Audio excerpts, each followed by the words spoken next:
എത്രയാണോ കളക്ഷൻ കിട്ടുന്നത് കളക്ഷൻ്റെ ഇത്ര പെർസെൻറ്റേജാണ് കൊടുക്കുന്നത്. അല്ല അദ്ദേഹത്തിന്റെ ഇതുമായി ബന്ധപ്പെട്ട മുടക്കുമുതലും കാര്യമെല്ലാം മാറ്റിവെച്ചതിന് ശേഷം ലാഭം നിശ്ചയിച്ചിട്ട് ലാഭത്തിന്റെ ഇത്ര പെർസെൻറ്റേജ് അല്ല. അപ്പോൾ അതിനകത്ത് ഒരു തരത്തിലുള്ള ഇടപെടലുകൾക്ക് സാധ്യതയില്ല. ഏതായാലും ഇത് അന്വേഷിക്കേണ്ടതും ഇത് ക്ലിയർ ആണെന്ന് അല്ലെ സുതാര്യമാണെന്ന് ബോധ്യപ്പെടുത്തേണ്ടത് എന്റെയും കൂടി ഒരു ആവശ്യമാണ്. തീർച്ചയായിട്ടും അതിനകത്ത് മറ്റൊരു തരം രാഷ്ട്രീയ ദുരുദ്ദേശമുണ്ടെന്ന് ഞാൻ വിചാരിക്കുന്നില്ല.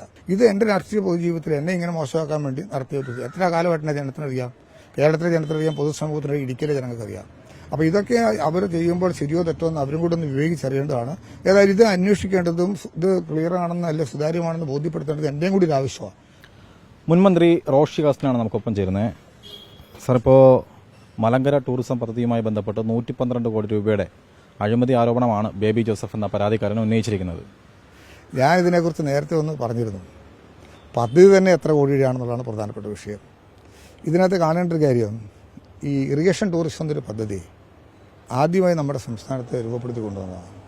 നമ്മുടെ ഇറിഗേഷൻ്റെ ഡാമുകൾ, അനുബന്ധ സൗകര്യങ്ങൾ, റെഗുലേറ്ററുകൾ ഇതെല്ലാം പ്രയോജനപ്പെടുത്തിക്കൊണ്ട് തന്നെ ഒരു പ്രകൃതിക്ക് യോജിച്ച വിധത്തിലുള്ള സൗഹൃദപരമായിട്ടുള്ളൊരു പാരിസ്ഥിതിക സൗഹൃദമായിട്ടുള്ള ടൂറിസം പ്രോജക്റ്റാണിത്.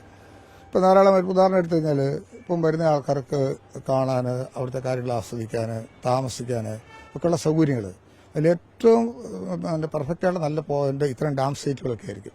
അപ്പോൾ അവിടെ വരുന്നവർക്ക് കുറച്ചും കൂടെ ബഡ്ജറ്റ് ടൈപ്പ് റൂമുകളിലൊക്കെ താമസിക്കാൻ അവസരം ഉണ്ടാകണം. അപ്പോൾ അതിന് ഗവൺമെന്റിനും കൂടി പങ്കാളിത്തമുള്ളൊരു പദ്ധതി ആകുമ്പം അതിന് കുറേ കൂടി സാധ്യതകൾ വർദ്ധിച്ചു വരും. അപ്പോൾ ഇത് ഗവൺമെന്റ് ഒരു രൂപ മുടക്കുന്നില്ല. ഇത് റവന്യൂ വരുമാനം കണ്ടെത്തി ഗവൺമെന്റിലേക്ക് കൊണ്ടുവരിക. തെറ്റിദ്ധാരണ പരത്തുന്ന രീതിയിലുള്ള ഒരു വാർത്ത ഞാൻ കണ്ടു. ഏതാണ്ട് 97.5%, 96.5% ലാഭവിഹിതത്തിന്റെ കൊടുക്കുന്നു. എത്ര അടിസ്ഥാനപരഹിതമായ ഒരു കാര്യമാണ്. അതായത് നമ്മുടെ ടേൺ ഓവറിന്റെ വരുമാനത്തിന്റെ ഇത്ര പെർസെൻറ്റേജാണ് കൊടുക്കുന്നത്. അത് തന്നെ എത്ര സുതാര്യമാണെന്ന് സ്വാഭാവികമായിട്ട് മനസ്സിലാക്കാൻ പറ്റുള്ളൂ. എത്രയാണോ കളക്ഷൻ കിട്ടുന്നത് കളക്ഷൻ്റെ ഇത്ര പെർസെൻറ്റേജാണ് കൊടുക്കുന്നത്. അല്ല അദ്ദേഹത്തിന്റെ ഇതുമായി ബന്ധപ്പെട്ട മുടക്കുമുതലും കാര്യമെല്ലാം മാറ്റിവെച്ചതിന് ശേഷം ലാഭം നിശ്ചയിച്ചിട്ട് ലാഭത്തിന്റെ ഇത്ര പെർസെൻറ്റേജ് അല്ല. അപ്പോൾ അതിനകത്ത് ഒരു തരത്തിലുള്ള ഇടപെടലുകൾക്ക് സാധ്യതയില്ല. എത്ര നിശ്ചയിക്കണം, എത്രയാണ് അതിലേക്ക് മാറ്റിവെക്കേണ്ടത്, എത്ര ലാഭമുണ്ട്, ആ കിട്ടേണ്ട ലാഭം എത്ര, അതിന് എത്ര, അതുപോലും ഇല്ല. ഇനി പരസ്യത്തെ സംബന്ധിച്ചിടത്തോളം ഞാനതുകൊണ്ട് ഇത് വന്ന വഴിക്ക് അന്ന് തന്നെയാണ് വെളിപ്പെടുത്തി.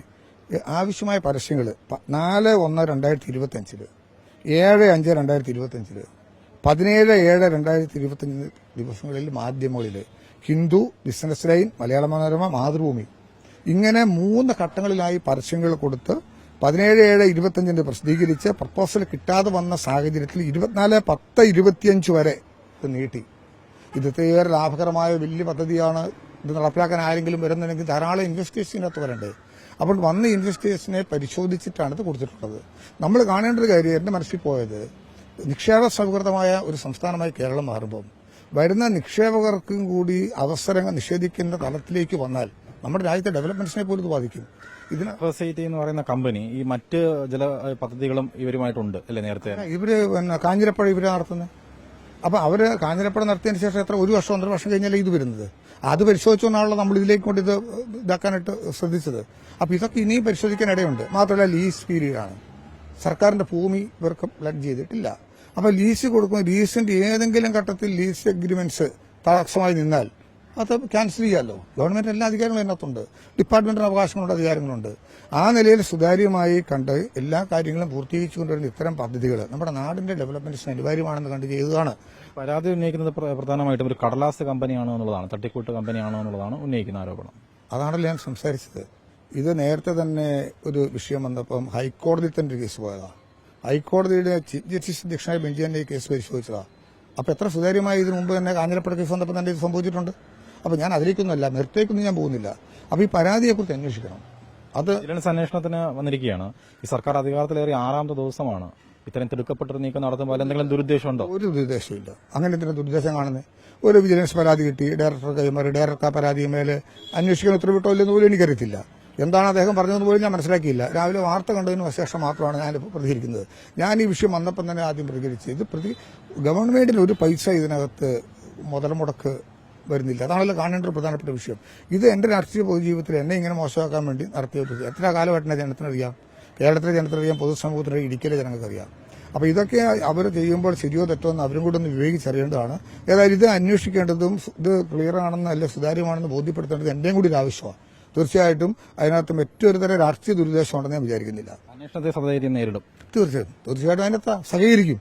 നേരിടുന്നുള്ളതല്ല, സഹകരിക്കും. ഏത് കാര്യത്തിനും ഇതിന് ഏത് അന്വേഷണത്തെയും നമുക്ക് സഹകരിക്കാനോ നേരിടുന്നതിനോ ബുദ്ധിമുട്ടുണ്ടായ കാര്യങ്ങളൊന്നുമില്ലല്ലോ. ഈ പറഞ്ഞ കാര്യങ്ങൾ തന്നെയല്ലേ പരാതിയിലും പറഞ്ഞിട്ടുള്ളൂ. അത് രണ്ട് കാര്യങ്ങൾ ഞാൻ റെക്ടിഫൈ ചെയ്തല്ലോ. ഒന്ന്, ഈ പദ്ധതിയുടെ അടങ്കൽ തുക ആണ് പറയുന്നത്, സർക്കാരിലേക്ക് പണം മുടക്കി ഇതിനകത്ത് ഉണ്ടായിട്ടില്ല. രണ്ട്, ഇത് ലാഭവിഹിതത്തിന്റെ ഇത്ര പെർസെന്റേജ് അല്ല, ഇത് ടേൺ ഓവറിന്റെയാണ്, റവന്യൂ വരുമാനത്തിന്റെ ഇത്ര പെർസെന്റേജാണ് അടക്കുന്നത്. അത് തന്നെ കേൾക്കുമ്പോൾ കാര്യങ്ങൾ ബോധ്യപ്പെടുമല്ലോ. പരാതിക്കാരനത് തെറ്റിദ്ധരിപ്പിച്ചതായിരിക്കുമോ ആരെങ്കിലും? അല്ല, അങ്ങനെ ചിലപ്പോൾ എന്തോ സംഭവിക്കാം. അപ്പൊ അതൊക്കെ ഇനി അന്വേഷണത്തിന്റെ ഭാഗമായിട്ട് പറയട്ടെ. ഒരു പരാതി നിൽക്കുകയല്ലേ, അപ്പൊ നമുക്ക് ആ പരാതിമേൽ അന്വേഷിക്കുന്നതാണല്ലോ ഇപ്പോഴും നല്ലത്. അത് അന്വേഷിക്കലും കണ്ടെത്തലുമാണ് നമുക്ക് ഏറ്റവും നല്ലത്. അതിനെക്കുറിച്ച് യാതൊരു സംശയവുമില്ല. ഞാൻ പണ്ടും അത് സ്വാഗതം ചെയ്തു. ഇപ്പൊ വീണ്ടും ഇങ്ങനെ ഒരു വാർത്ത വന്നപ്പം മറുപടി പറയേണ്ടതായിട്ട് തോന്നുന്നു മാത്രം.